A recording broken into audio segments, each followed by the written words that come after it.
All right, today on the Kicking It Pod, we have Charles Gore. Charles is a full-time carpenter who started sharing his van build journey online and ended up growing a very impressive social media following in the process. In this episode, we talk all things content creation, how to balance passion projects with a full-time job, and what it actually takes to grow an audience online. So if you're someone who's trying to grow your own brand online, or if you just love hearing about creative success stories, this one's for you. So let's get into it. I saw your page, and like we were talking about before, I think you are perfect in terms of the people that I'm trying to reach out to. You're a great example of someone who has been able to build a social following and just make time to consistently be putting out content and putting out good content. Like you have, you come across as someone who has like great creative understanding. You try a lot of ideas and you do a lot of the things that a lot of people struggle to find time to do or want to be doing, me included. Mainly because when I reached out to you, you told me you had a full-time job, and I was like, what? I was like, how is this guy finding the time to do all this plus have a full-time job at the same time? And yeah, it's great to have you on because I have a million questions of like how you've been able to do all this. Oh, thanks. I'm excited to be here. Yeah. When did you start creating? When did you start picking up a camera and thinking, I want to start using this? So I actually started creating, the reason why I started creating was I started a camper van business, converting camper vans. So I was getting people's vans and then turning them into nice home on wheels. And I realized when I had the business, there's a lot of other people doing that kind of job, but they were doing a lot of stuff on socials, and then I realized the value in, putting my work out there, promoting what I've done, just even like fun little reels of me building the vans. And it was mainly more to like help my business grow. Cool. But then I kind of then like found a love in creating the content. So that was like a completely new and I suppose unexpected thing. That's cool. And over the last few years, my content journey has developed in terms of what I create. So I started creating videos about my vans, showcasing, and then had so many people asking me questions like, how did you build this? How did you build that? What materials did you use? Yeah. So I was like, okay, there's a lot of value in maybe creating DIY content for people. And I did a lot of research, and there wasn't a huge amount of creators in Australia doing this. There's loads in the States and in Europe. People, a lot of people who are like DIY in their own vans and then showcase it on social media. Yeah. But I was like, I'm a carpenter by trade. So for me, it was like a good transition to build vans. Yes. And I've been doing it for 10 years before building vans. Yeah. So I had this professional element to like bring to the table. And then, I just kind of just kept pumping out DIY content. And then we went to Tasmania on a trip, me and my girlfriend, and we were like, let's get a camera, take some pictures along the way, have some fun.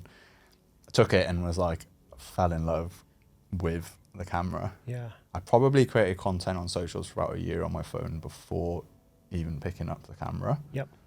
And then afterwards, I still created a lot of phone content because it was easy. But I did then learn how to use a camera, and then since then, most of my content now is camera based. Because I love using it. I love the learning, the technical aspect, and all that stuff. I think you're right. Like a lot of content can perform really well if you're just using your phone. Like that's not the reason why a lot of videos perform well. No. Like it really isn't. I see a lot of it. Even some of your content that I've seen, I was looking through it. I look through everyone's content, and I always try. And my thing is like, why do I like this so much, or why did this perform well? And I look at it, and I try and figure it out. Like that's just my thing. The way I try to get better. When I'm looking at other people's content, I try and get inspired. I try to get ideas, and I try to figure out like, what are they doing? What can I learn from all of this? And from looking through your page, a lot of the videos that do perform well, it's not because of like the camera quality, or how sharp the audio is. You're just giving a lot of value. It's usually what you were saying, the DIY videos, like you're teaching people something. And when you give value, it was very obvious that those videos were doing well. Like, did you notice that? Yeah, 100%. The videos that had like value and taught people, they were the ones that always did well. Yeah. And then sometimes I would throw in, you know, a little personal video of like me going away, and that would do okay. But then, yeah, I post another value-driven video, and they would just do so well. And I think that's why my page did so well and my forum did so well, is because there was just so much value in there. And it was almost like people could come to the page and they could just like watch video after video after video and just learn. You can almost build out your whole van just by looking through your whole page. Pretty much. I built 2 vans, and I basically did a full series on both vans. I posted every day what I did that day, and it was just time lapse. It was like me. I saw a couple of those. Yeah. You put like the carpet thing on top of the door, and I was like, dude, that was literally just a time lapse with some text. Like, a lot of people put so much thought and effort into things, and it was just a time lapse, and you're like, I've figured out that, you know, this worked a treat. Yeah. It just exploded. Simple, easy, just top tips. They did amazing. And the response I had from people as well were like, that's great, you know, this has really helped me, that kind of stuff. So people just love educational content. And yeah, I mean, just the time-lapse stuff, I built 2 vans and just did 2 days of just time-lapsing, filmed pretty much everything I did. Luckily with the time-lapses, it doesn't take up much memory. Yeah, true. Otherwise you'd be screwed. I know. But yeah, I did like a full series, and then so many people were just like, oh, I've watched like everything, and just watched so many of the videos, they helped so much. So that's kind of, yeah, I think doing a lot of value stuff really, really helped me. I agree. And I noticed that straight away. And I think that's something that most people don't consider when they're trying to make content. It's like, who's watching, and how can I provide value to that person? How can I teach them something? Like, what's in it for them? A lot of the times, because most of the time people think like, what's in it for me? Right? And they just want the views, they just want everything else and the followers, but they're not realizing that, you know, there's not a lot of value to whoever's watching. And the more value you provide, the better the results a lot of the time. Yeah, definitely. And you know, there's periods of times where I wasn't converting vans, or I didn't have that. So then I was like, okay, how can I now shift my content into, I can still be consistent, but I'm not actually building a van at the moment. So how am I going to post? So that's why I started doing some of the talking head stuff, so I could give people the top tips. But I just wasn't building vans. Yeah, cool. And I did some really funny videos as well. I go to Bunnings with like a tripod and just like film myself in Bunnings. That's like awesome. Picking up different materials, and then I always did voiceovers. Yep. But I was like picking up different materials, and I would explain like what they were for and stuff. Yep. But oh god, I felt like such an idiot sometimes. It's just scary. Definitely scary. Yeah. Yeah. Because it's scary just filming. I get scared filming myself with no one in the room. You know, like it's a scary thing to put yourself in front of camera, let alone take it out in public and start recording yourself doing things. Yeah. How did you feel when you were doing that? I kind of like, I think once I did a few videos and then edited them, and I kind of tried to make them like quite fun as well. Once I'd seen the end result, and they didn't get like a huge reaction, but I knew what the value was there was great. Yep. And even if like, you know, 1 or 2 people say this really helped, then that's a win. That's a win. Yeah, that's perfect. And for me, it does get easier over time. Definitely. Yep. The first time taking it into Bunnings was like scary, and you're like looking around, like waiting for no one to be in the aisle, and then you like put the camera down, and then you just go around and. Yep. But then you can see like throughout the videos, the confidence builds, and then in the videos I'm doing like stupid things, like I'm playing pool with, you know, this big piece of metal, like doing this. Yeah, that's awesome. The confidence builds over time, definitely. Yes, just with reps. What would you like? What's some advice you'd give to someone who kind of is in that position? I'm in that position sometimes too. I'm like, oh man, like I've got an idea, but it requires me having to get out there. Do you like put yourself in sort of like a mindset? Like, what are you thinking about when you're filming in public? I still get nervous now when doing it, definitely. But if you want to if you want the content to create the content, or if you want that shot, you just have to do it. Yeah. And it's just like, even if you have to wait 10 minutes for no one to be around, then you have to do it. I used to film vans I completed. I used to go to Centennial Park sometimes and do like a full That's cool. van tutorial. Yep. And you'd have people walking past all the time, and you'd always have to stop because of the audio and the sound and things like that. Yeah. But yeah, I'd be like sweating. Yep. It is hard, 100%. And even if I went now, it'd still be exactly the same. Yes. You'd still, in your head, you want as least amount of people to be around as possible. Anyone that's walking past that looks at you doing any of that and thinks anything, whether it's negative or they laugh, literally within like, by the time they reach the next corner, have forgotten all about that whole interaction. Yeah, like definitely. they really have. Yeah. I think talking in front of the camera out in public is also another level of complexity. I don't do it a huge amount. Like I do some intro stuff in front of the camera, but mainly I would do like voiceovers. Yes. But yeah, people who vlog on YouTube out in public, like that's another skill, but that's a practice skill as well. It's a practice. I think they're all practice skills, but I think you're right. It's weird, don't you think? Because that's where I'm at now. Like I'm not there yet. When I can speak in front of camera, that took a long time to figure out. Like that was scary. I'm a super introvert, man, and I get it. Very scary to do. It is just practice. Yeah. But it is also, you do have to overcome the fears because it's a weird thing, right? Like it's weird. like it's a scare, like it's a fear. I feel like when you create content, you start off maybe behind the camera and then you realize, okay, I need to be in front of the camera a bit more. But you may not be talking in front of the camera. You may just be doing things in voiceovers. That's me now. And then you realize, okay, now I have to be like in front of the camera more. And then, that's when that's tough, definitely. Those few videos, you think that you are going to be able to, I'm going to shoot something that's going to take me an hour, no problem. You're fumbling over your words. It takes twice as long because you just cannot, I don't know why. As soon as you press that record button, you could talk to the camera normally. Yep. And then as soon as you press the record button, you're like, why am I stumbling? Why am I doing this? I don't speak like that. It's so weird, but it's just something that you do have to practice and get over, definitely. And then over time, I felt like, the first few, more than the first few times, but for a while, it's awkward. And then I got to a point where, okay, now, say it takes me an hour to film something. Now it's taking me half an hour. Because I do mess up less. And it's just, I barely ever get it perfect first time. Yeah, true. Even if I'm doing a little intro video to say hey, I'm out exploring this place. Yeah. That might take me 10 goes. Yeah.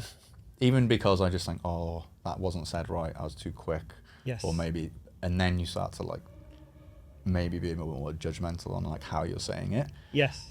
But I still stumble the words. Yes. So it's not there's a lot that goes into this, right? Yeah. It feels good to hear someone exactly like me. I do. And I think a lot of the times man, I've said this 30 times, surely. But when you hear that everyone else is kind of going through that same process, it does help. Yeah. I think everyone's there.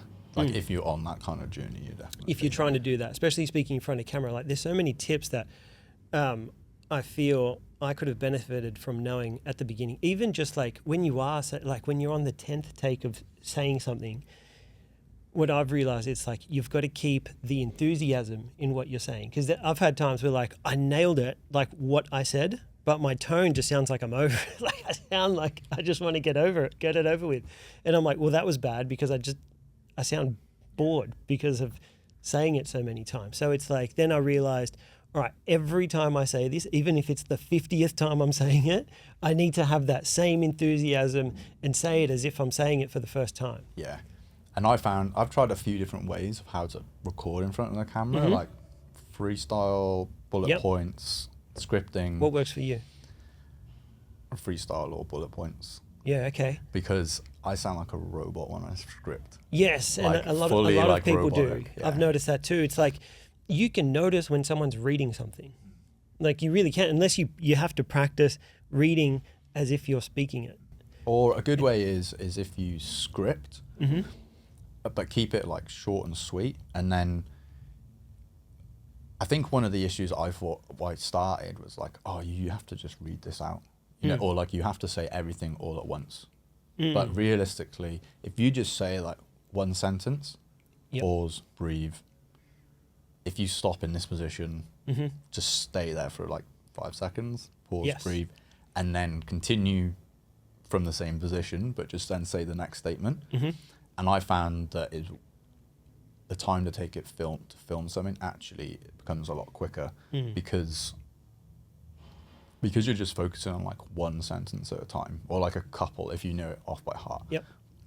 But I thought that was like, because you just edit it then. You just go like, just be like, yeah, easy, clip that out, that bit. And then it just looks like always a little jump cut, and no one cares if it's jump cuts. No. Everyone expects jump cuts.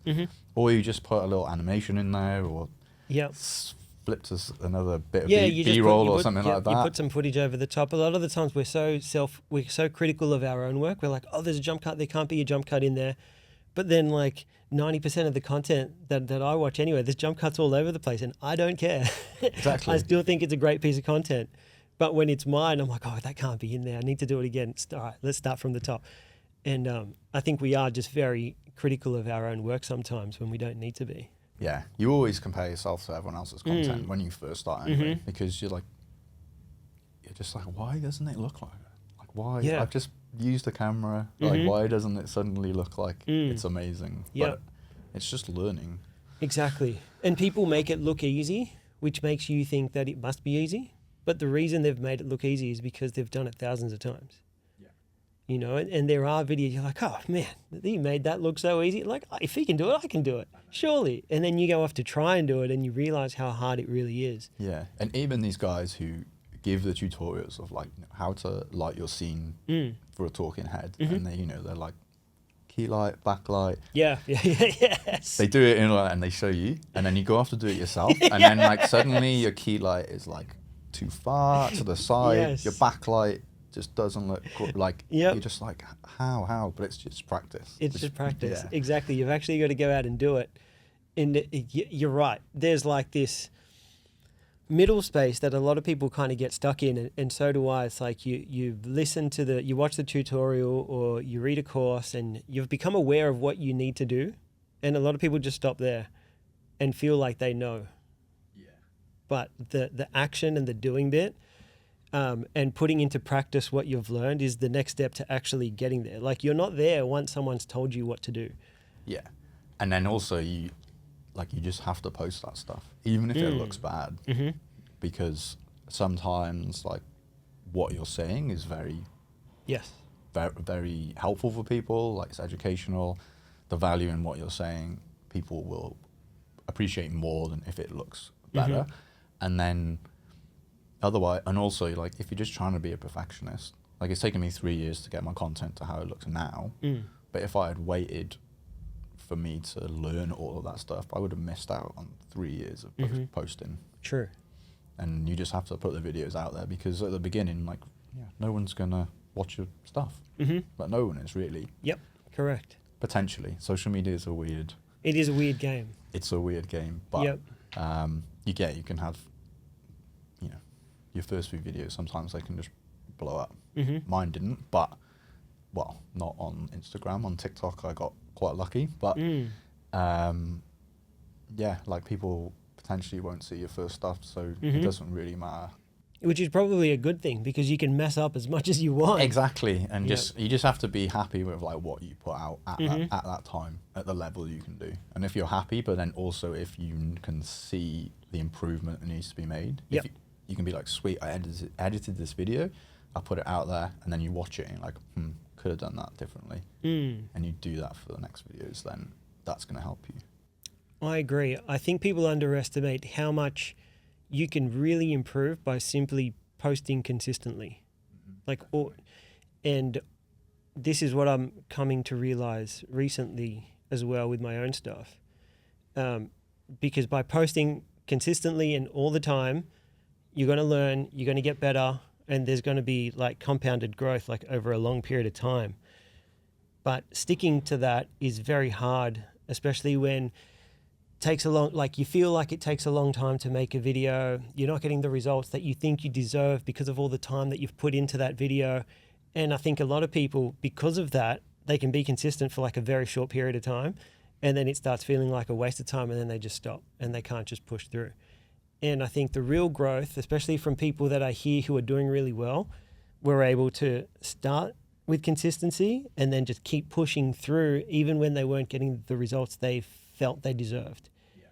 And do you have any sort of like scheduling? Like, do you have to post on certain days? Like, I feel like there's got to be some sort of method that forces you to just keep doing it for a long period of time. Because I think it's a long, like, the longer you can stay in the game, the more chance you have of winning. Yeah, most people just don't stay in the game long enough. Yeah, and you need to kind of set some rules. Well, I know I'm the type of person that kind of needs rules. I was speaking to Damien, the guy that works for me, yesterday, and I was like, I need to be like Monday, Wednesday, Friday, no matter what, no matter how terrible it is, no matter if it's incomplete, I need to be posting. And I just got to let them rip. And I also know that I have to not stop when it gets to that point where I don't want to be doing it anymore. Yeah. My content journey is like, I don't know, it's been up and down, consistent, non-consistent. I think it is for most people. It is for most people. And for me, at the moment, like this, I found that just being consistent and having a schedule is the best way to be consistent. So at the moment, currently, I've set aside Tuesday, Thursday, maybe on the weekend, depending how much I can get out on a Tuesday and Thursday. And they're like my editing days. Cool. That's what I do, is just edit and then schedule everything to be posted. Like put it all in my drafts or whatever. When I was doing I suppose we haven't spoken about this so much, but I was doing the van stuff before, and like now I've transitioned more into like outdoor. I've noticed that. I was going to bring that stuff, up. Yeah. But so when I was doing the vans, I was very, very consistent, because it was like, I saw it as more for like my business. So I was like, I would use a scheduler. I would schedule like 3 to 4 weeks worth of content in advance. Wow. I'd create, luckily because it was my own business, I got to a point where I was like, I can't just be posting every day or like randomly just making a video and I'm doing it. I need to consistently. This is what I mean. Yeah, put the content out. So I ended up just working 4 days on the vans, and spending a Friday would just be making content. I'd edit all the stuff I'd film that week, and then that would be. So while you're working Monday to Thursday, you're just filming everything. Filming everything at the time. It was filming everything because it was on my phone. It was time lapsing. Or maybe like just like filming bits of the vans and stuff. I had shots and I knew what videos I was going to do because I did plan what I was going to film. Okay. But yeah, I would set aside a designated day to do that. Okay. But then that was when I actually saw the most growth, and because I was able to consistently post, like, it took me like 2 years to get to 3,000 followers. And then it took me about 4 months of putting out 4 or 5 reels a week, plus photos, plus stories. And that was the consistency which came from working, like having designated days that schedule. And then after 4 months, then I had a video that blew up, and then everything just kind of like, wow. But after that video blew up, I still was consistent after then, and then I still kept seeing growth. But then you just have to set aside time to do it, and just put everything else out of the way. Like for me now, Tuesday, Thursday, someone says, do you want to go for a walk? I'm like, can't. Have to edit. Yep.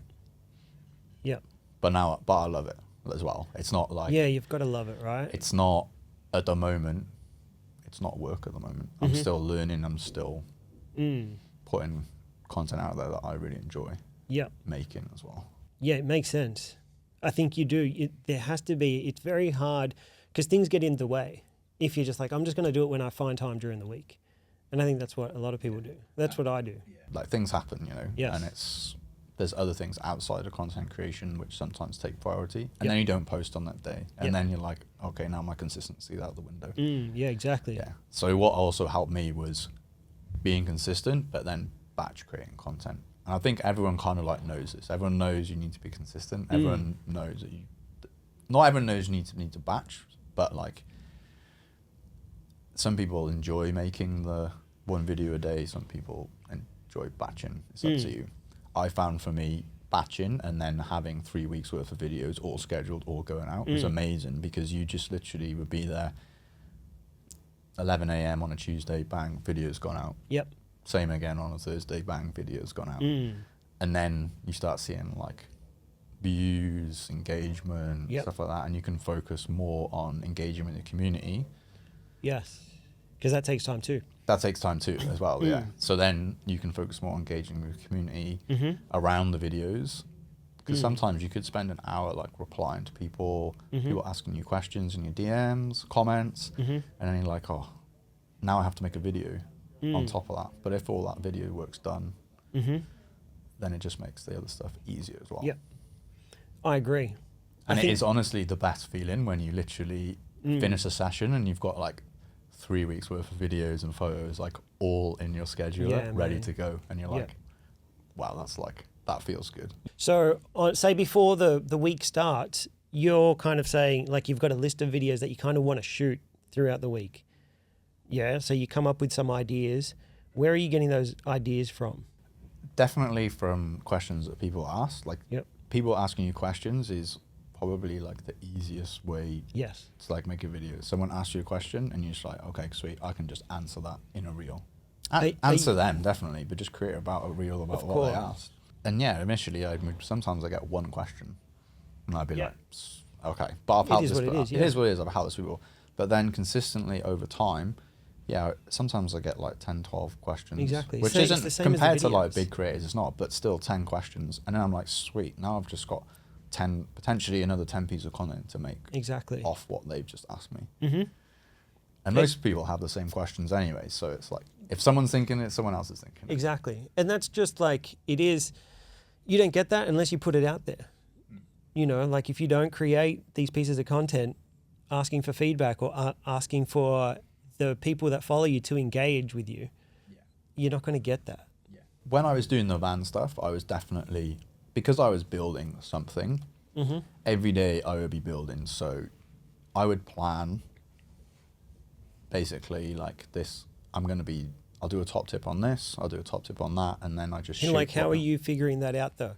Because I think even with us, I think with most people, when they're trying to come up with these advice type of questions, because they're so immersed in their work, they feel like, oh, no one's going to want to know about what mic I'm using.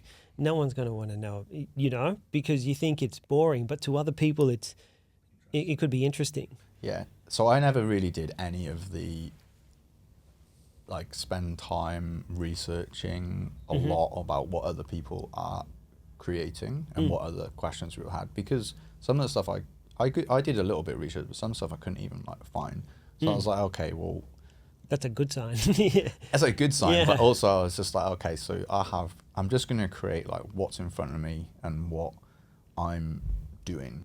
So I would always, like, now I'm at a point where I'm just making content that I really want to make and what I really, really enjoy. The van stuff, I enjoyed it at the time, but it did get to a point where I was like, okay, I'm not enjoying this anymore. That's why I've shifted into more of an outdoor lifestyle. This is good. Can we talk about this? Yeah, of course. So I think this would be a struggle for a lot of people. You're making this content that is performing well. Yeah. These value-driven, do-it-yourself type of videos. And because they're doing well, a lot of people feel like, I need to keep doing this because this is where the numbers are. Yeah. But I really want to be creating something else. But when I make that video of the thing that I really enjoy, it's nowhere near as successful in terms of views as the others. Is it hard to let that go? Because I saw that you made that switch and now you're posting all this outdoor content. And I love it. Yeah, you seem to be really enjoying it. What happened? What's the thought process there? Is it hard to let go of, or is it just deciding, well, like, what made you decide to just go that way? It's definitely a process of letting go, you know, for how many, maybe like 2 years I've created all this content about vans, and that's kind of like, you're the van guy. Yeah, that's your what people identity, know right? me as, the van guy. go out and meet people, and some people would know me and they'd be like, "Oh, I've seen your content. That's pretty cool." I enjoyed helping people with the DIY advice, but I thought, oh, okay, I can do this. I can create like a course or a digital product, and I can create content full time and move away from the 9 to 5 and doing that. And yeah, it got to a point where I was just like, I'm actually not really enjoying this that much. And it's taking away, because you have to sacrifice a lot, it was taking away from all the stuff that I really enjoyed. Yeah. And I was like, I kind of just had to like check myself and just be like, okay, so this is what you really enjoy. Why are you just not putting all your effort into creating content around that? And at the time as well, I did like Instagram Live, and I did like a webinar for people. You did an Instagram Live. Yeah, that was scary. But I did a webinar for people to like release a product. Wow. And I spent a lot of time doing this. And then my girlfriend, she helped me a lot. She's in comms, so she's helped me a lot from my journey. That's awesome. But she was like, you really need to think about like, do you really want to be an educator? Because essentially that's what you are doing, educating people. And I wasn't 100% sure about that. And then that really got me thinking about what do I want to do and stuff like that. And then I just thought, okay, I'm just going to stop. And then I'm just going to, I didn't say I was instantly going to make outdoorsy content. I said I'm just going to like take a break for a bit. And then, so I had a couple of months where like I just created a few reels that I wanted to create ad hocly. And then I was like, okay, this is like what I want to do. And then followed on to the outdoorsy stuff. And I let my following know and everyone, and just said, this is what I'm going to be doing now, and had a good response from people. It is a big shift, but a lot of people who are into that van life stuff are all into the Pretty same similar, stuff anyway. yeah. I have a van, I still post about my van anyway. I'm kind of converting it as I go along. So I'm still doing little videos here and there about the van stuff, or stories saying, oh, I picked up this material and things like that. So it's still relevant, definitely. But it's just not like fully focusing on that one niche. Because I also think that focusing on like such a specific niche can potentially cause you some problems in like fully creating, like putting out, if you say I'm going to put 7 videos out a week, coming up with like 7 ideas every week and then doing it. And it doesn't all have to be the same, because you can talk about the same thing. The good thing about social media is like, people forget, no one really cares. One of my strategies when I was doing consistent content was once a week I would just repost an old reel. And that worked well. One reel that got maybe 1,000 views might next time get a few more thousand. But it's putting in the algorithm. It's still kind of I agree. going. That's a good point. A lot of people don't want to post something because they think everyone remembers. They're going to remember that post I made 6 months ago and realize that I reposted it. It's like no one, literally no one. And the only critical thing is because you made it 6 months ago, the quality probably isn't as good as what you're doing now. Yeah, maybe because you've improved so much since then. Like, oh God. True. But no, for me it was like, it's definitely hard because like that's your baby as well. Like that's you put so much time and effort into it. But you just have to think, okay, I'm like letting go of this, and then not be too like disheartened. I know when I actually made the decision to let go and stop, it was almost like freeing. Yeah, it felt good. Yeah, it felt good to do that. But yeah, it is hard because you spent so much time doing it. But you just need to think of it as like a learning experience. Yes, I agree, which is really good, man. That's a good practice of self-awareness that I don't think people do enough, especially people that create content a lot, because they're too busy chasing numbers. They don't take that time to kind of step away and actually think about what they really want to be making for themselves. And I think the enjoyment part of it, which you said like it wasn't fun anymore, I find myself having a lot more fun when I'm doing this other content. That is also a big indicator of the type of content you should be doing, especially when you work full-time.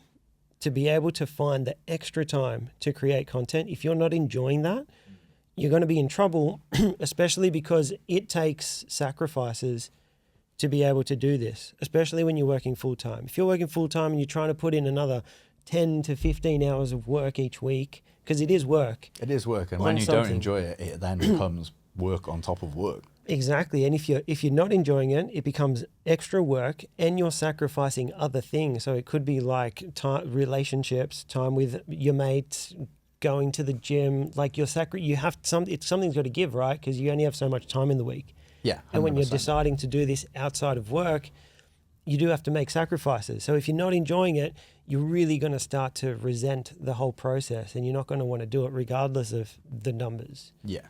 And yeah, you have to make a lot of sacrifices, unfortunately. Yep. Because if that's something that you really, really want to chase, yeah, you only have a certain amount of hours in the day. Mm-hmm. And yeah, like I said, Tuesday, Thursday is like my editing days. Like nothing else happens those days. And then it comes to Saturday and I'm like, I want to edit more videos. And then someone's saying, let's go to the beach. And I'm like, oh. Yeah, you were saying I'd that love before. to be on the beach. But Yeah, exactly. I also really want to put out videos. So that's what I would prefer to do. Yep, which is good, man. Yeah. You've got to prioritize this, because a lot of people do go to the beach and they do, and then that's where the inconsistency comes along. And they're like, oh man, I only posted one this week. I was meant to post 3, and then the more that happens, the more it's easy to just let go of it. Yeah, definitely. And I think if you that's what you really want to do, but you say that you don't have the time, you do have to really kind of look at look where you are spending your time. Like if you have kids or you're a carer. You know, you do have, like, your focus is on someone it's what you else, prioritize. definitely. Yeah, of course. But you know, if you're coming home from work and you're going for a walk, seeing friends, or just watching Netflix or whatever, there's time that you can make a video, definitely, 100%. Yep. It's just you can make time. It's not hard to make that time. Especially if you use these tips in terms of like minimizing the process. And make it like posting a time lapse, you know. It doesn't have to be, you know, a whole day or 5 hours. It doesn't, no. To create this like masterpiece. Sometimes just it's start simply, yeah. Just film the things that you're actually already doing. Yeah. Like if you like, I don't know, say if you like making model airplanes, painting, Warcraft, playing football or basketball, just stick a camera on a tripod on a time lapse and just film it. Yep. And then just post it. And that's your starting point. Yep. Yeah, and that's your starting point. And then just keep doing that. Mm-hmm. And those videos are actually easier to make than setting up all the lights and everything that's perfect. Like now, when I did the van stuff, I could make videos so quick from a time lapse. On my phone, just edit it like this, easy. Now I'm like, camera, lights, or if I'm like hiking, I'm like, I have to go out for a hike. And then I have to film everything, and then I have to, because I do it on a camera, then you have to put it all into I agree. Premiere Pro, you have to edit it, color grade it, then it takes like way longer. Sometimes I might get like 2 videos out in a night, but I'm really happy with how they look. Yeah. But at the time, I was really happy with the time-lapse stuff because I thought it looked great. But they're just easier to make. So actually, the entry requirements at the beginning are a lot easier. So just make a video and put one out there is a lot easier. And just film your passion. Film stuff you're doing now. Yep. I'm totally with you, man. I think there's a lot that goes into like how long the process is or how long it takes to actually get started. Like, it's very hard to be consistent, or it's hard to get yourself in the mode. Like, if you do, it's like, oh man, I want to create a video, but I've got to set up the lights and I've got to set up the camera and I've got to do all this setting up before even getting to record. Then I've got to edit it all. The thought of that whole process just seems way too hard to be posting 3 times a week. And I think there needs to be a balance between the content that is just easy to make. Like, the easier it is, if the lights are already, this is what's good about this pod, like everything's already set up. You just come here and you press play. That makes it so much more easier than having to set everything up. Like, that you've got to create some sort of process where, how easy can I make this? And maybe not every video is like that, right? Maybe I want to put heaps of effort into this 1 video a week, but the other 2 that I post, what's the easiest way I can make it happen? Yeah. You know, set up a timeline. I realized that with, do you fly drones? I have a drone. I fly it a little bit, but I'm not like a big drone flyer. Cool. I've got the DJI Mini. I have the Mini too. Yeah, see? Okay, cool. This is great. No, do I have the Mini? I think I've got the 3, and I used to have the 2. I have the one that only films in like horizontal. It doesn't film in vertical. This is good. I had your one, right? And every time I wanted to fly that drone, you have to like connect it to your phone. You've got to like recalibrate almost every single time. Like it sounds lazy, but it took like 10 minutes because you got to plug it in. You got to set up the app. There's this whole process that goes into it. And it made me just not want to take it out. It'd just sit in the car. And then you don't fly it, and And you then got you to do an never update, fly it. and then you're like, yeah, oh. then you have to update it. And every time I wanted to fly this thing, it took like 10 to 20 minutes just to set it up. And then I'm over it by the time I've got it ready. And then just the thought of having to do all that made me not want to fly it. I got the next version up, the 3. You literally just press on. Is that one that comes with the screen? Like Yeah, comes with a it controller comes with on the screen, so you don't have to plug your phone into it. Within 30 seconds of turning it on, the thing's in the air. I fly that so much more, like so much more. It's not even funny. The 2, I think I had it for 2 years. I would have flown it less than 5 times. The 3, I've got it in the car. If a client asks for it, I'm like, yeah, man, let's go. 30 seconds, it's up. Just that alone makes me want to use it way more. Yeah. And I think like that applies to everything. If you can Definitely, like yeah. get it Ease of going use. and playing and you're recording real quick because it's just because you're just shooting with your phone, or you know that you've got a little setup in your room that's just ready to go, it makes you want to do it so much more than the thought of like having to set everything up. Yeah. It sounds super lazy, but it's that's what we 100% like. true, yeah. Yeah. Like when I was filming the Talking Heads in the garage, I didn't have a setup, so every time I'd have to go down there and just spend 20 minutes, you know. Have to like run a cable down to the garage because they didn't have power in there. Yeah, man. Set the lights up and all that kind Yep. of stuff. Yeah, And it's very hard to be consistent like in this game when you have to do that every single time. Again, it takes the fun out of it, the enjoyment out of it, and again, you don't want to do it all the time. it's actually quite funny because it got to the point where, again, this is all about like learning how to use the camera. I actually found that stuff, the setup stuff, way more enjoyable than actually doing the filming and creating content. Yeah, okay, cool. Because I'd be like, really got into like, oh, how am I going to make my lighting better? How's this, like, how can I make this look? It's just in my garage. It doesn't even like really look that good. But I was like, how can I make this look as professional as possible? Yeah, And totally. then that kind of like, Taking on that challenge. yeah, and that just made my content like look really good. And I really enjoyed that process of like learning how to do it. The best way I know to learn is by doing it many, many, many times, whatever it is, and each time just trying to make it a little bit better. Like, what's one thing I can add to this that's going to make it better to the previous one? If you're just putting my camera in like a better spot where like there's better lighting on me, or you know, just or even in the edit, like how am I going to try and color grade this a little better than I did last time? You know, and it's the great thing about creativity and like being in what we do is like it's almost limitless what you can learn. Oh yeah, There's so much to learn. so It doesn't matter how long you're doing it for. There's always going to be something that you can make better. I suppose that's kind of why I love the cameras so much, because it's just it is never ending in a good way. Yeah, in a great way. Yeah. In a great way. And you can pivot and start doing something completely different. And I'm sure there's so much more, there's so much to learn just by going from the DIY content to now shooting outdoors. Like you're in a different environment, you're shooting things differently. There's a whole learning process that just comes to like, oh, and how can I make these better?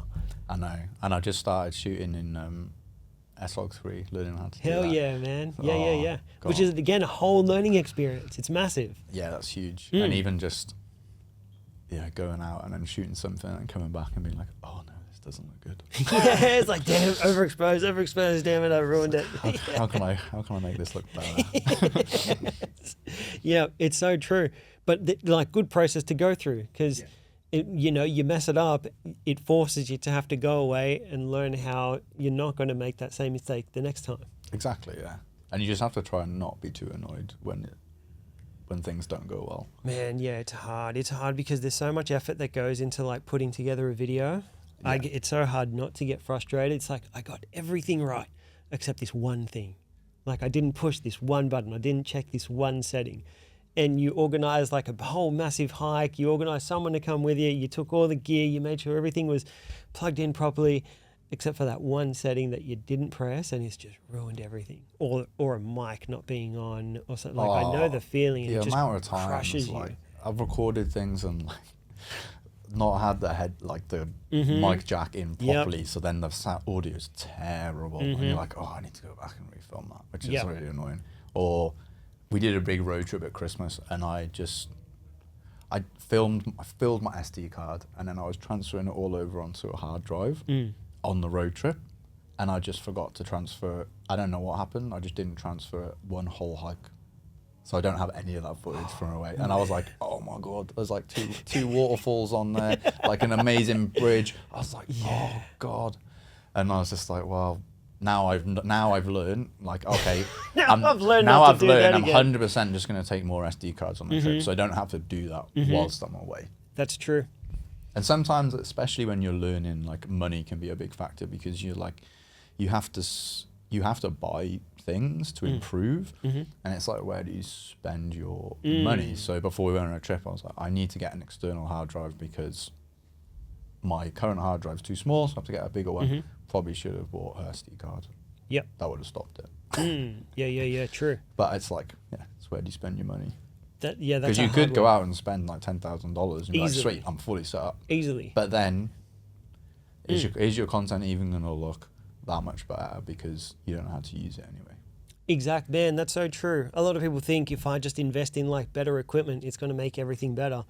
When really there's so many other things you could... And you can learn everything off like the basic cameras. Basic. Yep. So, yeah, this podcast you say is for like beginners. My girlfriend went... so after we did that trip to Tasmania and we got the camera, I was kind of learning how to shoot in manual. Yep. Obviously, I got some good shots, but my girlfriend very kindly bought me a beginner's photography course. So I went to like Sydney Community College for 5 weeks. Awesome. Like on a Saturday morning, and we would just go through basically how to shoot manual. Oh, you go home, get a little assignment, go and shoot some things, play around with shutter speeds, different lighting. That's cool. Go back, show your photos. It was really good to have that feedback from a teacher on the day, because she can be like, okay, this was overexposed, or maybe this, or the shadows look cool here. So having that feedback and being part of a group was really helpful. Really helpful. True. It is important to get, like, to surround yourself with other creatives. Like your improvement accelerates so much more. And then, everyone, I think I had like the worst camera there. Not the worst, but I had a Sony A6400. That's what I first bought. Oh man, I used to have one of those. That was my so first good. camera. Like for photos, it's like amazing. It is, right? So my photos were crazy good. Yes. Yeah. Some of my two of my favorite photos I shot on that camera. Yep. And like I absolutely love them. My favorite photos that I've ever taken have been on that camera. No, what were they? One was a portrait shot that I took at Bronte Beach, and another one was another portrait shot I took at Maroubra Beach. It was just like sunset. Yeah, that was just perfect. That was so good. Man, I remember that sunset at Maroubra. I was with this girl, and when it just hits, like the light is just hitting perfect. I was like, man, every shot was just like, I was like, wow. It's like, I was like, man, I could shoot with my eyes closed. Like all of these are so good right now. And yeah, man, it was a good feel. Like, when you do a shoot, you take photo and you just can't wait to get home. Yeah. Because you're like, I know these are going to be so good. You get that thrill. Oh, man. It's good. Yeah. They were on that camera. Yeah. So like, I showed up to this thing and everyone's like, got full frame, like amazing cameras they spent thousands of dollars on. And I'm like, but then like, we're all there learning how to shoot manual. Like, people are still coming in with photos that don't even look that good because they've messed the shutter speed up. But they've still got an amazing camera. And it's just like, you don't need the best camera in the world if you're learning, definitely. And if you're just, for video, it does make a difference, but up to an extent. But for photos, if you're just taking pictures, you can just get like... I agree. You could get a Sony A6000, which is even older, but it still pumps out quality shots. That's great.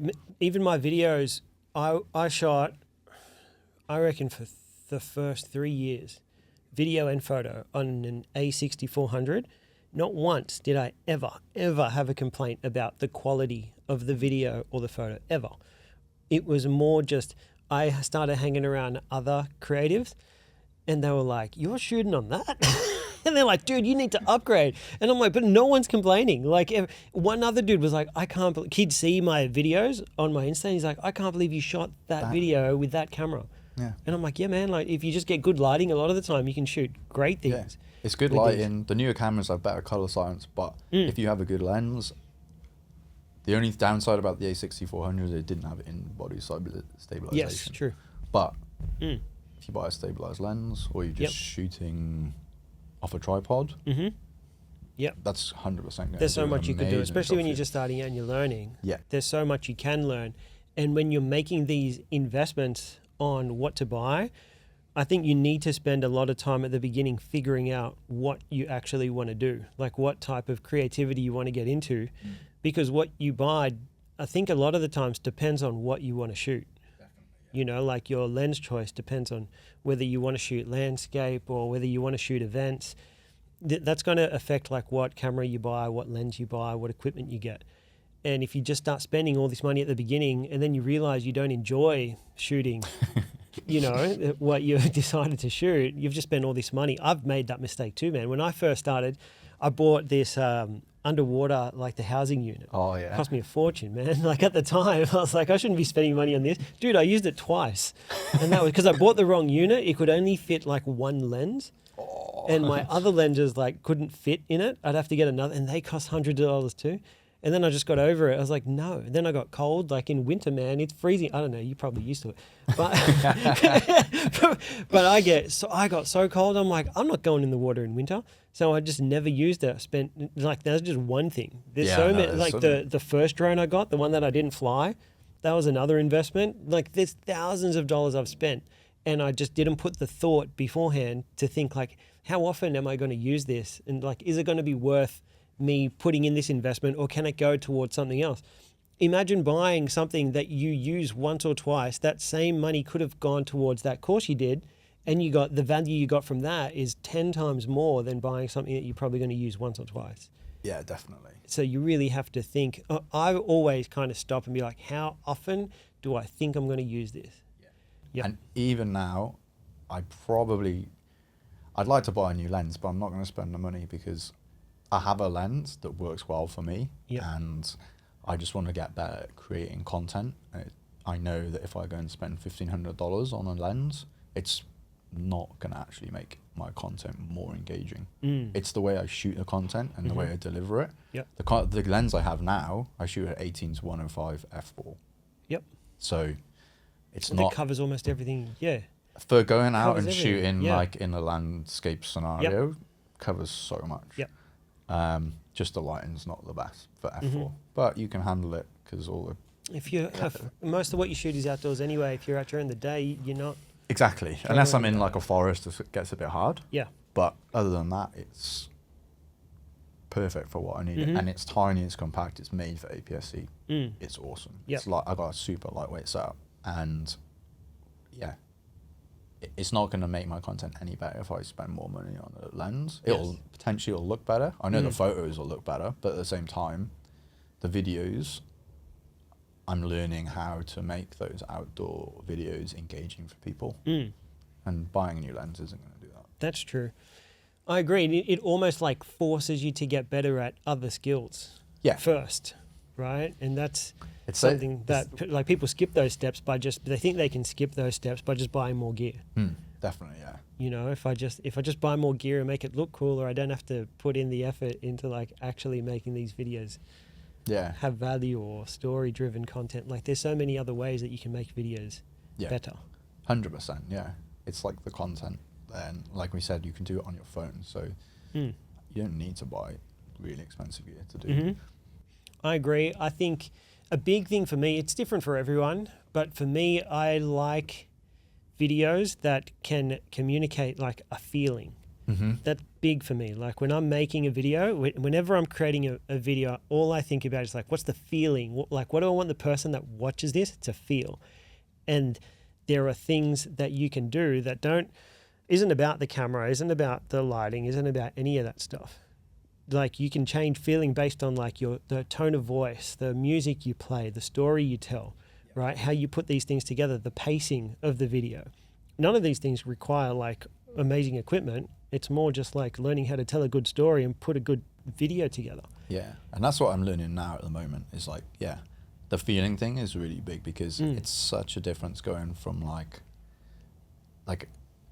doing a DIY video. I could probably just like pull my phone up, give it a top tip, post it, and there's value there. having videos that create feelings, there's no value. It's hard to say, but like there's no like tangible value in those. Because I think feeling also creates connection to the person. So the more you can do that, the more people connect to you. So there'd be like hundreds of people that make travel content, but I want to listen, or I want to watch yours. Yeah. And that comes through creating emotion and feeling and connection through what you make. Because then that now separates you from all the other people that are making similar styles of content. Definitely, yeah. And that's the big thing about when you start doing this, people have probably seen a lot of it, but creating the personal brand. Yep. There's so much more varied content you can create out of a personal brand, because the van stuff was so niche. But now I can shoot that, and then I can also put some van stuff in there. And then I can also put like, I don't know. I don't really do it too much, but like if I went to the gym, I could put some in it. Yeah, I agree. Because all those things together start creating an identity. Like the van guy doesn't have to go away.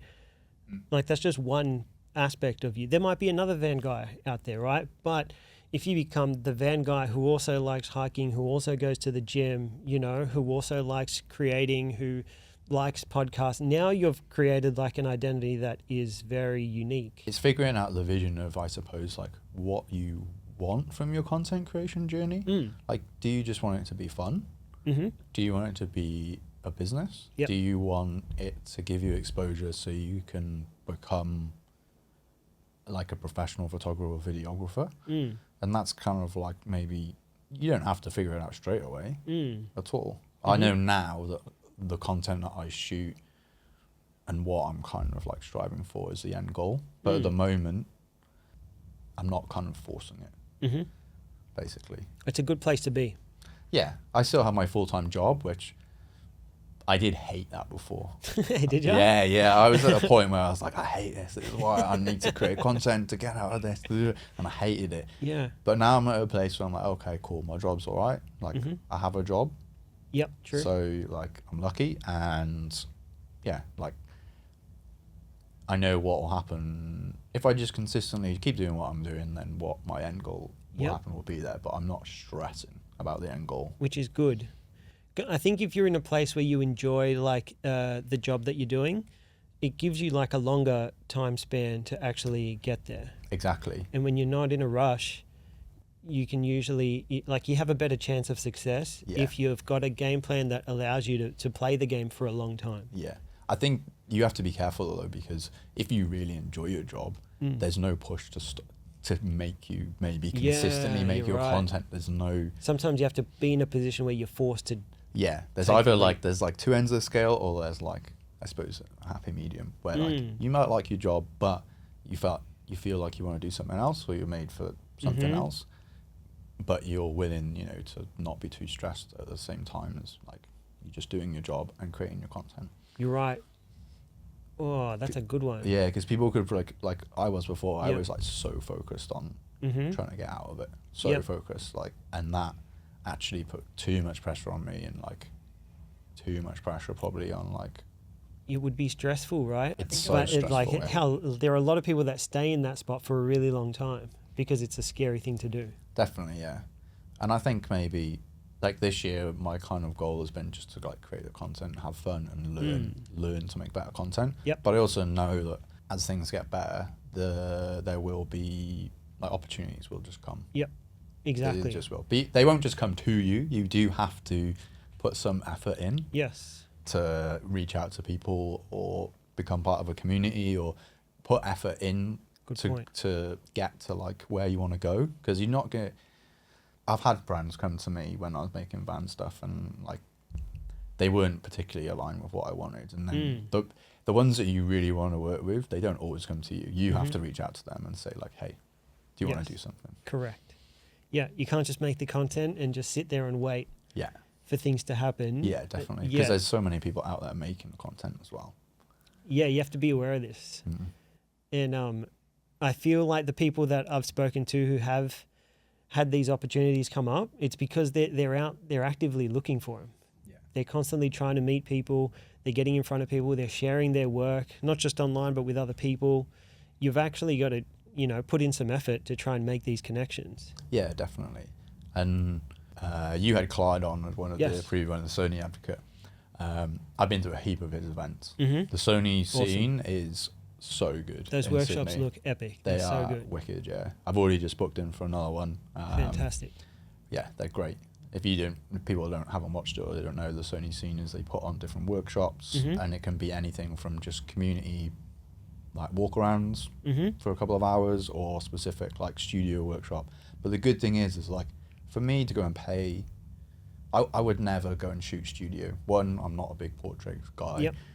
and I wouldn't pay all the money, but To hire out the to studio. hire out the studio and the everything. model. Yep. But for $50, I went to the Sony one and I got Mhm. to do all that and try the different gear. Yeah, man. And it's such a good opportunity to be like, oh, okay, yeah, I don't like that content. Yes. Or like, Yeah, no, it's true, or like, right? or like, yeah, I do like that content. Yeah. It's really fun. So It's what we were talking about before, right? It's Yeah. like you don't know what you like until you try it.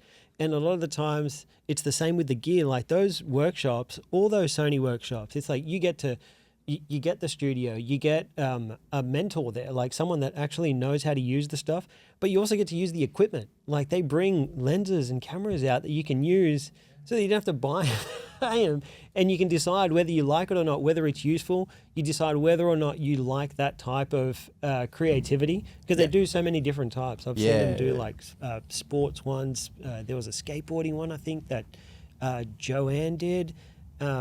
There's a that's ton so of them, cool. man. There's I so did the many. football one. That was wicked. Yes, I saw that That one. was so yes. that was so much fun. Yeah, was that looked Joe cool and with the Clark. lights. Yeah, that was cool, man. But then you also like walk around, and we went to Bronte, and just hanging out with creatives and like shooting stuff with creatives is, you learn so much, because if I go on a photo walk, I'm just like, yeah, walking around, take my pictures or whatever. Yeah. And then you just see a guy who's like, squatting down and like shooting into a rock pool. And you're like, what are you doing? Yeah. And then you kind of like, you look through your viewfinder and you have a look. Yeah. And then the waves come over and then you're like, oh, that's actually quite a cool shot. I'll slow my shutter speed down, I'll do this. And then you come out and you're like, oh, that was wicked. But you may have never even taken that shot if you hadn't seen someone else do it before. Yes. So true. Yeah. And then you also get to shoot cool photos of each other.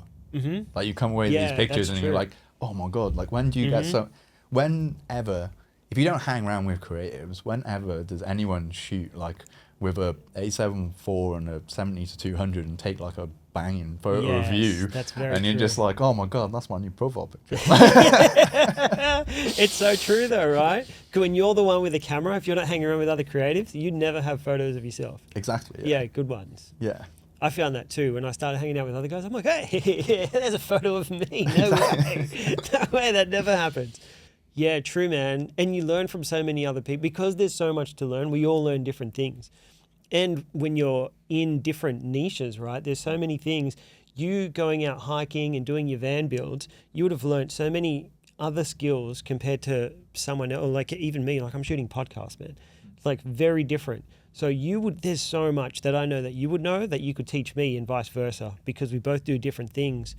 And, it's not just I have a camera so we all learn the exact same thing. It really isn't like that at all. Yeah, not at all. And, because because you know like what, like I can go out and do a hike and be like, oh, that composition looks amazing. Like trees, mountains in the background. And I'd or walk whatever. straight past it, not even realize. Like I couldn't shoot a portrait photo shoot. Yep. I've done like very minimal of those. Yep, exactly. Even when I take a photo of my girlfriend, she's like, oh my God, this looks terrible. I'm like, oh, I'm using a good camera. Like, Yeah, true. But that's the thing. If you go to these events and you're hanging out with other creatives, they can teach you these things. Like you can ask questions. That's what I found beneficial about this podcast. Like I get people on, like I had Clyde on, he's been to Antarctica.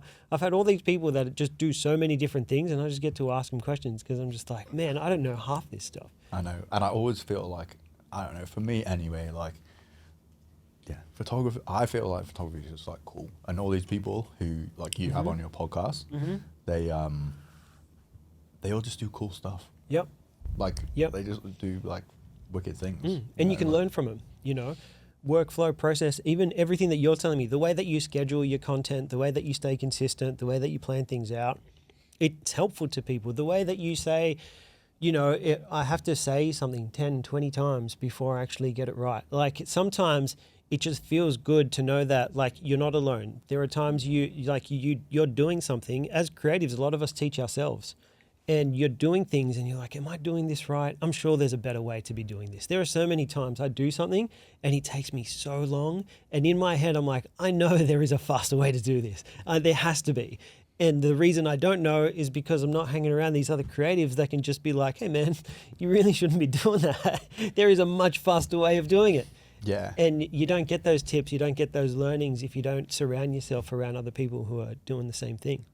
Yeah, I think being a part of a community is, or like having a mentor or something like you had, is the best way of learning, because Or the course that you went to, same thing. yeah, You're same. surrounding yourself with people. because yeah, otherwise you're just like producing content, putting it out there, and you're just analyzing it yourself, and you're just waiting for whatever people say who see your content Yep.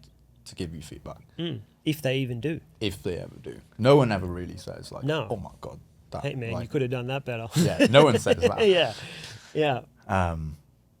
Yeah, I mean, mainly when I did the van stuff, people were just, I get a lot of like negative comments as well. Like, What would you get? oh, people would be like, you shouldn't build it like that, or why are you doing it like Oh, that? really? Yeah, No way. Yeah. Why are you doing it like that? You should be doing it like this, or it's wrong. Like, Really? yeah, How would you why react to do you- that? I would just kind of ignore it, or just Yeah. like, You can't let it get to you, right? you just got not let it get to you, 100%. Unless it's sometimes these people gave you like, oh, I wouldn't have done it like that, I would have done it like this, and then you'd be like, okay, that's actually a good idea. True. Yeah, Yeah, just yeah, like, yeah, okay, exactly. like, even though I'm teaching you, I'm still, I know more than you, but I am not an expert in any way, shape, or form. Yep. I may have built 10 vans, Yep. which is good experience, but I'm not, Yes. haven't been doing it for 20 years. Yeah, yeah, So, yeah, like, true. there's still out there, there's still people who teach you out there, definitely. Yeah, that's true, man. And sometimes that's a good thing, you know, and it's a good way to like engage with community. Sometimes it doesn't have to be like a negative. It could be a good way to connect with someone, Yeah, you know? can be a good way to learn, definitely. Yeah. I wish more people did that to my stuff. Yeah, it would be nice, wouldn't it? Yeah. Yeah. Yeah, because otherwise, like, it's knowing like who to get feedback from is very difficult. There are so many times, man. There are some mates I could show them anything, Oh, and and they're they're just like, like, "Oh "Oh, so man, good." that's so good, that's amazing." Like, this isn't helping me at all. Like, not even a little bit. And I could literally just show them anything, and it's like, no, man. Be honest. Please be honest with me. Like, tell me where I can be better. But the problem is if they're also not, like, some of them are good, and like, sorry, some of your friends, like, if they're not creative, then they actually can't give you the feedback. Yeah, they don't know Because they right? don't know, Yes. like, what. Once you start making videos, like, with a camera, and yeah, getting the lighting and stuff, they actually can't really, Yep. unless they have an eye for it. My girlfriend, she's got such a good eye for just, like, what looks good.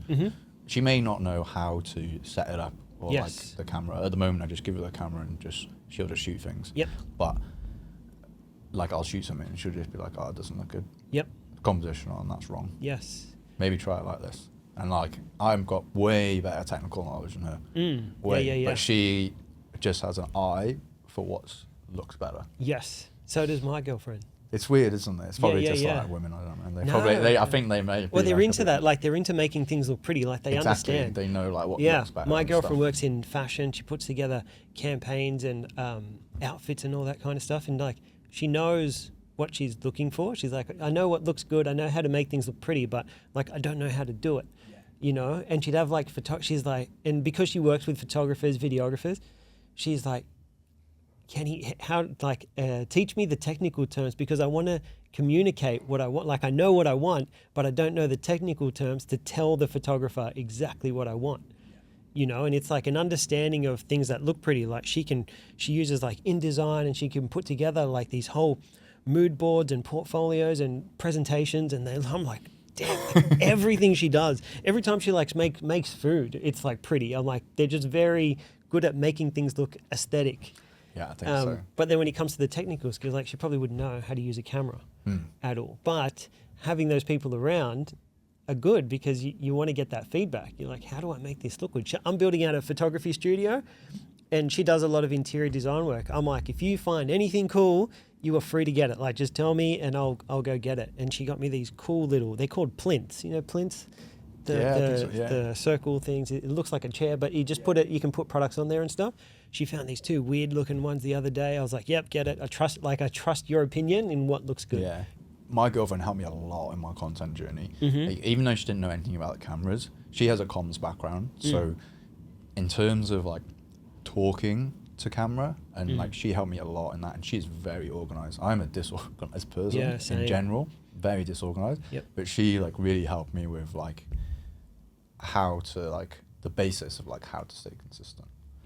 And doing that. And I think you don't even need to lean on other people who are creatives. You just need to lean on other people's knowledge. There is a lot that anyone can teach you, right? Especially when it comes to things like that, being consistent, all those other things, like all those skills are required in so many different fields, not just in creativity. Like there are so many fields that require you to be consistent and show up and have a schedule. And there are tips to that. Like everyone works differently. Like there are some things may work for me and you'd be like, there's no way I'm doing that. Like I'm not a morning person. We were talking about that before. Like if someone tells me like, when I hear the gym guy say you have to wake up at 5 a.m. every day because you're going to be way more productive. If I tried to wake up at 5 a.m., I am not being productive. Like there's no way. I'm just like sleepy all day and I'm very unproductive. So for me, that doesn't work. But I'm not saying that doesn't work for everyone though. It might work great for someone else and that's cool for them. I love getting up early and and you may be really productive and I get it because it's like 9 a.m. and you feel like you've gotten so much done. But at the same time, I feel like there can be people that are way more productive at night because, especially for me, no one bothers me. If I try and work during the day, emails, phone calls, people wanting to talk to me about things or, send me this photo, send me that. When everyone goes to sleep, right, like that 6 p.m. to 10 p.m. period, I can like just lock in and just get edits out like crazy. The amount of edits I send to clients at like 11 p.m. and they're like, what are you doing, bro? And I'm like, I'm just way more productive because none of you guys are calling me or emailing me or distracting me. The notifications stop coming through. Like, I definitely feel like being a morning person like hinders me a little bit sometimes because in the fact that, I can't stay up late and edit. So like if I do stay up late and edit, it like kills me the next day because I still get up early. And then I have less sleep and then I'm tired. Exactly. One of the biggest learnings that I've got from this podcast is that I'm finding so many people that can be successful creatively and they're doing it in so many different ways. Like so many different ways. And I think that's a great thing because I think people should know like there's no one way of getting there. Like you don't have to look at someone and think that that's the only way. Because that guy's doing it, I have to do it too. Yeah, definitely. I think doing it your own way is like I suppose you need to learn definitely and like learn kind of what you should do and learn the basics and like learn what works for you and what doesn't. But kind of doing it your way that works for you that's going to help is like your superpower, I suppose. I agree. Totally. And I think that's probably like the most important lesson that I think I've gotten from you from all of this is like you're just doing things your way and then the self-awareness to kind of stop and realize that you wanted to do something different and to just do it regardless of what the outcome was. I think that's really powerful. It says a lot about you. Yeah. Thanks. Yeah. No, it's good. It's important. Like it's such a big lesson that a lot of people, you see all the time, people just I think following trends or doing the same thing everyone else is doing, even though it's not what they really want to do, it's because they want to chase the numbers. Like this chasing numbers game is crazy and it makes people do things that they don't necessarily want to be doing. And to have someone on that can detach from that and just do what makes them feel fulfilled creatively, I think it's important. It's important to share. Yeah, thanks. Because now I do feel like, when I'm putting filming and putting the content out there, I'm really enjoying doing it. And that's going to show in the content and for longevity wise, it's going to be great. And it's not all about views. I mean, it kind of is eventually, but it's also, about how happy you are doing it, how happy you are with your actual content, because your content at the start's going to suck, just is. And what actually comes from it, because there's people out there who have like 5,000 followers but they make a full-time living, like less, they make a full-time living off being a creative, or they work with brands because the way that they position themselves and they make good content, but they don't have a huge following. And it's not all about having like 100,000 people follow you, because there's so many different ways to like make the money. Like I said to you, like this year is kind of like no pressure, just learning, make fun. Yep. But I've already this year had a couple of opportunities come forward, which has been great. So Yep. I got selected to be like a collaborator with an Airbnb Awesome. earlier at the start of the year. So I get to do that this year, which is going to be great. Like a little free exchange content for stay. That's cool. going to be good fun, and then that's going to be great for the portfolio. Yep. And also then I just got recently selected to be an Osprey Backpacks ambassador. Fantastic. Yeah, so that's Yes. a really, really exciting one. And both align with what you do. Exactly, you know? yeah. Yeah. And it's good. I feel like I have a better idea of like where I want my career content to go, definitely. Yep. Yeah. That's awesome. It's cool. It's cool to see that these opportunities come, even with the transition of like just following what you want to do, and being in that position where you're not relying on it too much, like where you can create freely. And I think that's where I'm at now with my content as well. Like I think I'm lucky, similar to you. Like I'm fortunate enough that I'm not trying to get work through the content that I'm making. Like I've got the clients that I have already consistently. So I'm not stressing over needing to make a particular type of content or needing all these views or needing to make sales. I've got the work there already, and it takes the stress away and just creates a little corner of the internet where I can just create whatever I want with, like, I don't care. Like I don't have to get views. I don't have to get anything. I can just experiment and have fun and enjoy creating. And if people like it, they like it. If they don't, they don't. But I've got this opportunity and this space where I can just make whatever I want. And then if you make the things that you like you said, opportunities come. Yeah. If you're just patient. Yeah. And it's also having like it's your like creative outlet. So even if you're a creative already, like you said before, you know, you shoot a lot for other people, but it can be limited. So if you just shoot what you want, it's like very freeing and like doing what you want. It feels amazing, dude. Yeah. Yeah, it really does. To not have rules and people telling you to change this and change that. Just being able to very probably free. press like post without then sending Literally. it, like sending someone and saying like, oh, is this okay? And then Yeah. they say, no, I need to edit it. No, you can just be like, Yeah, that's gone out. it's heartbreaking, bro. You do all this time and effort and you think you've, Nailed it. you think you've nailed it, or well, I was talking to the girlfriend about this yesterday. It's like you've got a list. Like I was telling you, say I've got 10 videos that I need to edit and post and give to clients, send away to clients. You get through all these edits and you think you've crossed one off. You send it, you're like, cool, I've done what they've said, everything's covered. You send two of them, you crossed it, and then 5 hours later, hey, I just had a chance to look at the video, just a couple of comments, and you're just like, damn, because you feel like you've shortened the list, and then you're like, now they're back on the list. Yeah. And you're like, oh, here we go again. And then you're back on that same job, and it doesn't drain you, but it starts weighing on you because you're like, oh man, these never end. And I was happy with it. The changes that they're asking you to make, you're like, man, no one's even going to notice that. Like not a single person is going to notice this. But you want me to change it, and now I've got to spend another, hour or so. Whereas like when you're making your own content, it's just like, done, I like it, post. Yeah. And you feel good about it. Exactly, yeah. You have to also, when you start building a following, like you have to. You just have to be intentional, man. Yeah, very intentional, like especially with what you take on, brands that you work with and everything. You don't want to always just be about for the money. It has to. I agree. At least align with you. I agree. That is really important when people are like posting and trying to create something. It's like your work speaks for itself. I can go through your work and I can tell straight away, outdoors guy, vans, camping, all this type of stuff. It's very quickly identifiable. Yeah. When I did the van stuff, I never got paid for any or free products from any van stuff. I only recommended products that I actually used when I was building the vans. And if I wasn't going to use those products or I didn't believe in it, then I just wouldn't say it. Yep. Basically. Yep. And I did a lot of research in like budget stuff, high-end stuff, and everything like that. And I would always just give my personal true opinion of what I wanted. That also builds very strong personal brand.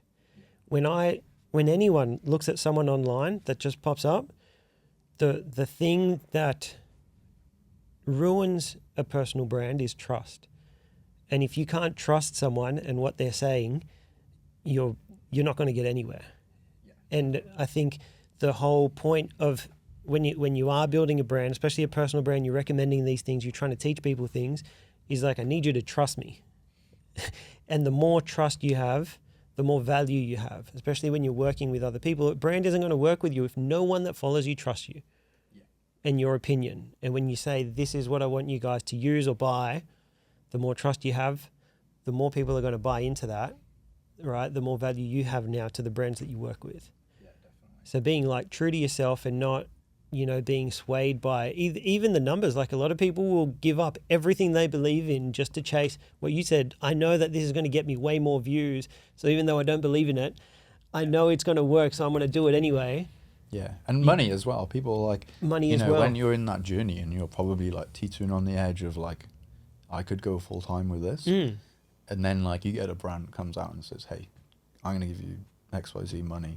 But you have to sacrifice all your values. Yeah, basically. You don't believe this product sucks. It's like, okay, I could quit my full time. Doesn't work. I could quit my full time job, but now I'm promoting something I don't want to promote. Yeah, and I never use, and I only do it I just pull it out for the video, and that you may get a big payout today, but you've lost trust with your audience. Exactly. Yeah. Yeah. Yeah. You're a fitness guy. Like, yeah. You obviously heard of like James Smith. Yep. Yeah. His content is like, he is like amazing. He's like the epitome of like, consistent content and doing it for years. Yep. But he's built a very trustworthy brand because he's never done a brand deal. Exactly. Except for something that he sold and like promoted, built like his own product. But he's never done a brand deal, and he would always just speak the truth, and he would always give value-driven content. And he built a big following on just sitting in front of a white wall giving value. Yeah. So when it comes down to make simplicity, and for him, for a long time, it was just sit in front of a white wall with a phone and just talk to camera. Yes. And he's built a massive He's got a huge following. Just ridiculous, yeah. Yep. He's very honest. Like, that's his brand, very honest. But people like that. Exactly. But see, you just identified him as an honest guy. That's a trustworthy guy. Yeah. So if he tries to sell you anything, then honest, trustworthy guy, I believe him. Yeah.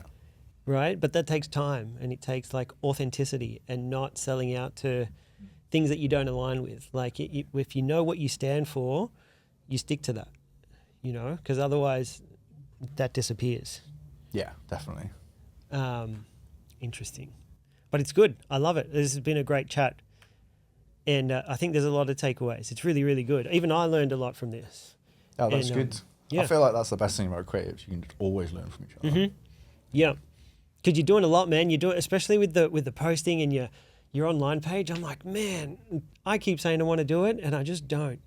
And to just be around other guys that are, even Clyde posts every single day, all the time. Clyde is like, he's got some awesome footage. Yeah. Like really, really. And I'm just like, I have no excuse, man. And especially now I'm hanging out, meeting all these people that are doing it. For you as well, like, how to shoot high quality content. So potentially you don't have to shoot 7 days a week post 7 days a week because the content you're going to put out there is top quality. Yeah. And then like you're still learning, but like if you're like a beginner, you need to be posting, like post as much as you can. If it's only once a week, that's fine. But like you need to try and be consistent and post as much as you can, because it's all learning. Like you're just going to learn and learn and improve. Yep. If you put one video out a week, then it's going to take you longer than someone who posts 4 days a week. Definitely. Yep. But your content already looks like very high quality, so potentially there's a potential there to but it all depends. It all depends on how the algorithm picks you up. Yeah, that's true. I know, man. I want something to go nuts. I know. It's one of those things where like you don't think about the views, but then you're also like, would be nice if something. Yeah, that's exactly what I'm like. I really don't care, like, because I'm like, I had fun doing this, and I'm like, I think it's cool. That's all that matters. If I think it's cool, I really don't care. But you know what's really weird? Like I've almost posted for 30 days. That's awesome. My videos, they haven't done well at all. But like they look great. Yep. And like I'm very happy with them. Probably the couple of months before that, where I was having a break from the van stuff, and I post like ad hocly. Mm-hmm. So there's like no consistency. Mm. I would just like post videos very similar, Yeah. just like me on a little trip. Yep. And it would do well. Yep. And I'm like, how? How? Yeah, does that, I know, right? It how makes no is that sense, even- man. And now I'm questioning myself. I'm like, maybe I'm putting too much out there. Maybe I'm putting too much. And algorithms. You question everything, don't Maybe you? the algorithm's like punishing me. For Yeah, not I'm being punished. But I also know that, like, I know in the van stuff, I know it took me 4 months of consistently posting for something to get picked up. Yeah. It's good that you've done something, like you've been there before. So it's Yeah. like, I know this process, I've just got to stick to it. Exactly, yeah. Yeah. Cool, man. This has been awesome. That's been sweet. Yeah. Thanks for been really taking fun. the time, man. It was a long time coming. I think it was a while back when we set this up. So I'm glad that we finally got around to it. I know I'm a busy man. You are a busy man, but it's good. It's good. That's what we want to see, man. And I'm looking forward to seeing more of your content and the opportunities that come from it. Yeah, I'm looking forward to seeing more of yours. It's coming, man. It's coming. I need people to hold me accountable. We need this. We need to hold each other accountable. Yeah, definitely. Yeah. And you need to come to a workshop as well. Dude, I really want to. Which one are you going to? I'm doing the coffee catch-up one. I saw Clyde post about it the other day. When is it? The 4th of April, I think it is. 4th of April. I'll do it.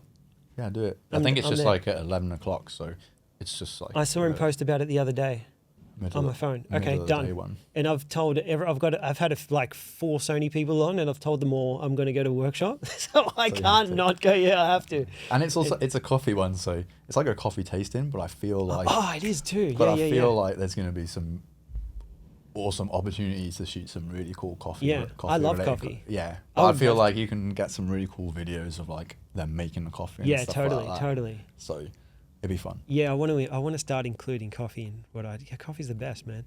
Do you know Yeah, what? I done. actually watch a I know we're at the end now, Yeah. but I watch a creator and he's all about personal brand, and he was just like, people just love following your story. So part of his personal brand story was like he loves coffee and he's learning how to make good coffee, and he just posts a story every day of his like coffee art and how it's Yeah, just doing man. that, and people just love being on a journey. Yes. It's just what you're interested in. And that's how you create your identity. The same way about you. I follow a guy and he says the same thing. He goes, I like sneakers, I like basketball, I like tech. And like I just talk about the things I like, but I'm known as that guy. Yeah, exactly. Yep. Yeah. And I'm all in. I'm like, this guy could talk about anything. Like, really. The biggest takeaway is just film what you enjoy already. Just film exactly that. Put the camera there, film it. Yep. Just makes it way easier. And like stop and have the awareness to figure out like what do I enjoy, and that's the base. That's what you create your content around. Everything branches off of what you enjoy. Yeah, Yeah, awesome, man. really good. Thank you. Oh, thanks for having me on. It's been really cool. Yeah, I'm glad. Thanks, bro. Sweet. Legend.